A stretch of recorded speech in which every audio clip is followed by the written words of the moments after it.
Pushpa challenge video பாருங்க மறக்காம like பண்ணுங்க வேணுமா நீ முஞ்சா புச்சிக்கடா சிகாபத்து புச்சிட்டி நான் விட்டுற சிண்டிகேட்டு மறுபடியும் தூக்கு வேண்டாம் கோடாரி கூலி வேலைக்கு போக வேண்டாம் காடேரி நீ முஞ்சா புச்சுக்கடா சிகாவத்து பிடிக்கல நான் விட்டுடுவேன் சிண்டிகேட்டு மறந்துட்டியா?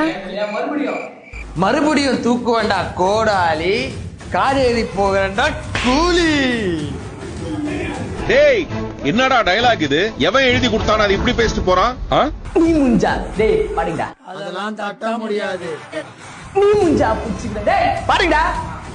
நீ முஞ்சா புச்சுக்கடா சுகாவத்து பிடிக்கல நான் விட்டுருவேன் சிண்டிகேட்டு மறுபடியும் தூக்கு வந்தா கோடாலி கூலியாக போறேன்னா காடேரி. நீ முஞ்சா புச்சுக்கோடா சிகாவத்து புச்சுனாக்கா விட்டுடுவேன் சிண்டிகேட்டு மறுபடியும் தூக்குவேன் கோடாலி கோடியாக போவேண்டா காடேரி. காலங்காத்தால ஒரு ரூசு போயிட்டு வந்து சிக்கிட்டமே. நீ முஞ்சா புச்சுக்கடா சிகாவத்து நீ புடிச்சிட்டு நான் விட்டுடுற சிண்டிகேட்டு மறுபடியும் தூக்குவேன் கோடாலி கூலியாக போற காடேரி. காடேரி நாய்